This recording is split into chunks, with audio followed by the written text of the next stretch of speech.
नमस्कार, स्वागत है आप सभी का शिक्षा सिटी के यूट्यूब चैनल में। दोस्तों, आज के इस वीडियो में बात करेंगे कि दुनिया भर में कुल कितनी वैक्सीन्स पर काम चल रहा है कोरोना वायरस की। इस वीडियो में पूरे डिटेल के साथ जानेंगे कि दुनिया भर में कौन कौन से महत्वपूर्ण संस्थान हैं, दुनिया भर में कौन कौन से जो बड़े देश हैं जहाँ पे कोरोना वायरस की वैक्सीन का ट्रायल किया जा रहा है, तथा यह जो ट्रायल है यह कब तक पूरा होगा, तथा जो कोरोना वायरस की वैक्सीन है वह कब तक तैयार हो जाएगी। तो इन सभी इंपॉर्टेंट पॉइंट को आज के इस वीडियो में हम कवर करेंगे। तो अगर आपको वीडियो अच्छा लगे तो इस वीडियो को लाइक कीजिएगा, इस वीडियो को शेयर भी कीजिएगा। इसके साथ अगर आप हमारे चैनल में पहली बार आ रहे हैं तो हमारे चैनल को सब्सक्राइब भी जरूर कर लीजिएगा। तो चलिए वीडियो को शुरू करते हैं।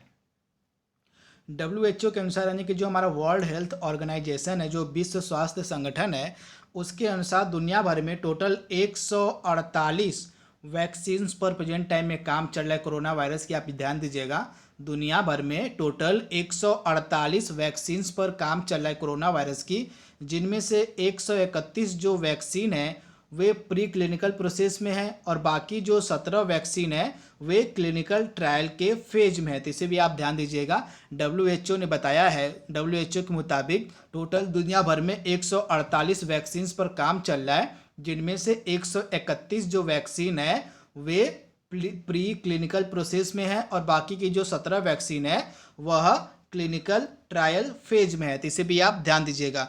इसमें से जो 148 वैक्सीन्स पर काम चल रहा है, इसमें से जो 14 वैक्सीन है उनमें जो काम है भारत में चल रहा है, इसे भी आप ध्यान दीजिएगा। भारत में टोटल 14 वैक्सीन्स पर काम चल रहा है। इसमें से 4 वैक्सीन के अगले 3 से 5 महीने में क्लिनिकल ट्रायल में आने की उम्मीद भी है। तो इसे भी आप ध्यान दीजिएगा। इसके बारे में अधिक जानकारी हम आगे के स्लाइड में डिस्कस करेंगे। इसके बाद WHO ने बताया कि इस साल के आखिरी तक या जून 2021 तक वैक्सीन आने की पूरी संभावना है। वैक्सीन आने के बाद इसकी मैन्युफैक्चरिंग और डिस्ट्रीब्यूशन के लिए लगभग 1.90 लाख करोड़ रुपए तक की जरूरत पड़ेगी। तो इसे भी आप ध्यान दीजिएगा।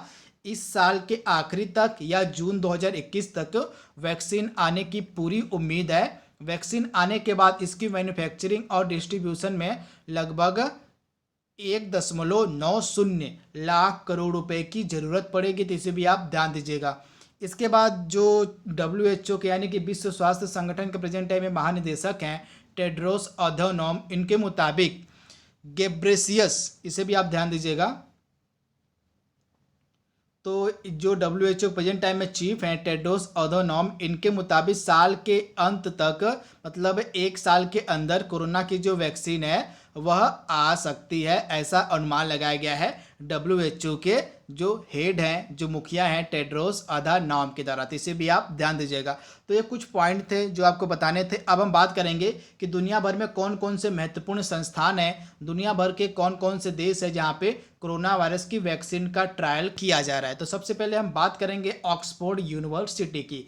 तो ब्रिटेन की जो ऑक्सफोर्ड यूनिवर्सिटी है, यहाँ पे कोविड वैक्सीन तीसरे फेज में है। यहाँ पे आप देख रहे हैं ब्रिटेन की ऑक्सफोर्ड यूनिवर्सिटी और वहाँ की एक कंपनी जिसका नाम है एस्ट्राजेनेका एक वैक्सीन पर काम कर रही हैं। ये जो वैक्सीन है ह्यूमन ट्रायल के तीसरे फेज में पहुंच चुकी है। तो इसे भी आप ध्यान दीजिएगा। वैक्सीन के प्रोडक्शन के लिए जो एस्ट्राजेनेका है उसने कई कंपनियों के साथ हाथ भी मिलाया है। इसमें से भारत की जो कंपनी है सीरम इंस्टीट्यूट ऑफ इंडिया, वह भी शामिल है। तो इसे भी आप ध्यान दीजिएगा। ऑक्सफोर्ड यूनिवर्सिटी में जो कोरोना वैक्सीन का परीक्षण चल रहा है कोरोना वायरस के, उसमें हमारी company serum institute of India भी सम्मिलित है। इन कंपनियों की मदद से जो ऑक्सफोर्ड यूनिवर्सिटी है वह 2021 तक 200 करोड़ वैक्सीन बनाना चाहती है। तो इसे भी आप ध्यान दीजिएगा। इसके बाद मैंने आपको बताया था हमारे प्यारे देश भारत में भी टोटल 14 वैक्सीन्स पर काम चल रहा है। यहाँ पे आप देख रहे हैं हमारे जो स्वास्थ्य मंत्री हैं डॉक्टर हर्षवर्धन ने बताया कि भारत में कोरोना की टोटल 14 वैक्सीन्स पर काम चल रहा है। इसमें से 4 वैक्सीन का जो काम है अगले 3 से 5 महीनों में क्लिनिकल ट्रायल के फेज में पहुंचने की उम्मीद है। तो इसे भी आप ध्यान दीजिएगा। मैंने आपको बताया कि दुनिया भर में टोटल 148 कोरोना वायरस की वैक्सीन्स पर काम चल रहा है, जिनमें से अकेले जो 14 वैक्सीन है वे भारत में ही ट्राई की जा रही है, मतलब भारत में ही अकेले 14 वैक्सीन्स पर काम किया जा रहा है। तो इसे भी आप ध्यान दीजिएगा।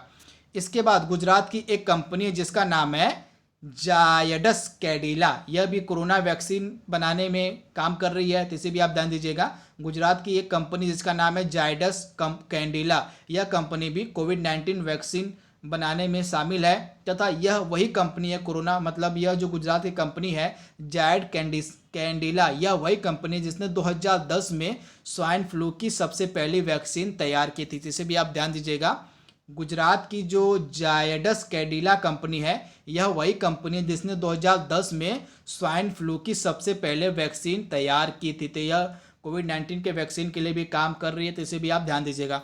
इसके अलावा मोस्ट इंपॉर्टेंट कंपनी जो आपको याद रखनी है, भारत बायोटेक। भारत बायोटेक के द्वारा 2 दवाइयों पे काम किया जा रहा है, 2 वैक्सीन पे काम किया जा रहा है। इसके अलावा इंडियन इम्यूनोलॉजिकल्स लिमिटेड और सीरम इंस्टीट्यूट ऑफ इंडिया एक एक वैक्सीन पर दूसरे देशों की संस्थाओं के साथ मिलकर काम कर रहे हैं, तो इसे भी आप ध्यान दीजिएगा। इसके अलावा जो भारत बायोटेक है, इसके द्वारा एक वैक्सीन बनाई गई है जिसको नाम दिया गया कोवैक्सीन। तो यह जो कोवैक्सीन है, Indian council of medical research यानी कि ICMR और नेशनल इंस्टीट्यूट ऑफ वायरोलॉजी यानी कि NIV और भारत बायोटेक ने मिलकर कोवैक्सीन नाम से इस वैक्सीन को तैयार किया है, तथा इसका जो ट्रायल है वह भी स्टार्ट हो चुका है। अगर सब कुछ सही रहता है, अगर ट्रायल सब सफलतापूर्वक संपन्न हो जाता है, तो इस वैक्सीन को जो है 15 अगस्त के दिन लॉन्च करने की बात भी कही गई है, तो इसे भी आप ध्यान दीजिएगा। अगर सब कुछ सही रहता है तो यह जो वैक्सीन है कोवैक्सीन, यह 15 अगस्त के दिन लॉन्च भी कर दी जाएगी, तथा इसको बनाया किसने है, तो Indian institute of medical research, उसके बाद नेशनल इंस्टीट्यूट ऑफ वायरोलॉजी और भारत बायोटेक ने मिलकर इसको बनाया है। तो ये नाम तीनों आपके दिमाग में होने चाहिए, ये प्रश्न आपके एग्जाम में जरूर पूछा जाएगा। इसके बाद अमेरिका की जो मॉडर्ना कंपनी है वह भी कोविड-19 के वैक्सीन बनाने में काम कर रही है। तो यहाँ पे आप देख रहे हैं एक अमेरिकी कंपनी जिसका नाम है मॉडर्ना, उसने दावा किया कि वह जल्द ही कोरोना वैक्सीन का निर्माण कर लेगी। मॉडर्ना का कहना है कि इस वैक्सीन की वजह से किसी व्यक्ति में कोरोना संक्रमण नहीं हो सकता, तो इसे भी आप ध्यान दीजिएगा। 18 मई को मॉडर्ना कंपनी ने ऐलान किया था कि फेज 1 ट्रायल में इसके परिणाम जो है सकारात्मक आए हैं, तथा इस वैक्सीन को इसने नाम क्या दिया है, तो mRNA, ये नाम आपके लिए इंपॉर्टेंट है। तो जो मॉडर्ना कंपनी अमेरिका की, इसने mRNA 1273 नाम से वैक्सीन को तैयार किया है। किसकी मदद से, तो नेशनल इंस्टीट्यूट ऑफ हेल्थ की मदद से जो है इस वैक्सीन को मॉडर्ना कंपनी ने तैयार किया है, तो इसे भी आप ध्यान दीजिएगा। मॉडर्ना ने अपनी वैक्सीन को लेकर यह भी कहा है कि जुलाई में वैक्सीन की जो फेज 3 स्टडी है वह भी शुरू हो जाएगी। तो अमेरिका भी इस कदम में बहुत आगे निकल रहा है इस वैक्सीन को बनाने के लिए, तो इसे भी आप ध्यान दीजिएगा। इसके बाद चीन में भी इस वैक्सीन को, मतलब कोरोना वायरस की वैक्सीन के लिए काम चल रहा है। चीन की राजधानी बीजिंग स्थित बायोटेक कंपनी है जिसका नाम है सिनोवेक, ने दावा किया है कि वह वैक्सीन बनाने की दिशा में काफ़ी तेज़ी से आगे बढ़ रहे हैं। तो चीन भी वैक्सीन बनाने की दिशा में काफ़ी तेज़ी से आगे बढ़ रहा है, तो इसे भी आप ध्यान दीजिएगा। चीन में भी इस वैक्सीन के लिए काम किया जा रहा है। इसके बाद अमेरिका जर्मनी के साथ मिलकर भी वैक्सीन बनाने के काम में आगे बढ़ रहा है। तो जो वैक्सीन है अमेरिका और जर्मनी मिलकर बना रहे हैं, अक्टूबर तक इन्होंने दावा किया कि यह वैक्सीन बन जाएगी। अमेरिका की एक कंपनी जिसका नाम है Pfizer ने दावा किया है कि अक्टूबर तक वैक्सीन तैयार हो जाएगी। वैक्सीन के लिए शोध में जर्मनी ने जर्मनी की जो बायोनटेक कंपनी है वह भी साथ दे रही, मतलब जर्मनी की बायोनटेक कंपनी और अमेरिकन कंपनी जो Pfizer है ये मिलकर इस वैक्सीन पर काम कर रही हैं। जर्मनी में मई में इंसानों पर जो पहला ट्रायल था वह शुरू हो चुका है, जबकि अमेरिका में भी जल्दी यह ट्रायल शुरू होने की उम्मीद है। यानी अमेरिका और जर्मनी मिलके कोविड-19 वैक्सीन पर काम कर रहे हैं, तो इन्हें भी आप ध्यान दीजिएगा। इसके बाद तुर्की के साथ मिलकर रूस भी 22 केंद्रों पर रिसर्च कर रहा है कोरोना वायरस की वैक्सीन के लिए, तो इसे भी आप ध्यान दीजिएगा। इसके साथ ही मैंने आपको एक वीडियो कल अपलोड किया था आपके लिए कि रूस का एक विश्वविद्यालय है सेचेनो विश्वविद्यालय, रूस का यह विश्वविद्यालय सेचेनो विश्वविद्यालय, इसने यह दावा किया है कि इन्होंने दुनिया का पहला कोविड-19 वैक्सीन तैयार कर लिया है। इस पर मैंने एक सेपरेट वीडियो बनाया हुआ है, अगर आपने उस वीडियो को नहीं देखा है तो उसे आप हमारे चैनल पर जाके जरूर देख लीजिएगा। तो रूस और तुर्की भी मिलकर कोरोना वायरस की वैक्सीन बनाने की दिशा में आगे बढ़ रहे हैं। इसके बाद अमेरिका की जो कंपनी है मॉडर्ना के अलावा अमेरिका की कुछ अन्य कंपनियां हैं जो कोरोना वायरस की वैक्सीन बनाने की दिशा में कार्य कर रही हैं। तो कौन सी कंपनी है? तो अमेरिका की ईपीवैक्स कंपनी और नीदरलैंड की इंट्रावैक कंपनी मिलकर जो है कोरोना वायरस की वैक्सीन बनाने के लिए ये काम कर रहे हैं। तो इसे भी आप ध्यान दीजिएगा। अमेरिका की ईपीवैक्स कंपनी है और नीदरलैंड की इंट्रावैक कंपनी है जो कोरोना वायरस की वैक्सीन बनाने में एक साथ मिलकर काम कर रहे हैं। तो इसे भी आप ध्यान दीजिएगा। इन दोनों कंपनियों को उम्मीद है कि इस साल के आखिरी तिमाही तक यानी सितंबर से दिसंबर के बीच वैक्सीन का जो क्लिनिकल ट्रायल है वह पूरा हो जाएगा। तो दोस्तों यहाँ पे हमने उन सभी इम्पॉर्टेंट संस्थाओं को कवर किया, उन सभी इम्पॉर्टेंट देशों को कवर किया जहाँ पे कोरोना वायरस की वैक्सीन के लिए कार्य किया जा रहा है। आई होप आपको वीडियो जरूर पसंद आया होगा। तो आज के लिए बस इतना ही। Thank you, thanks for watching, thank you.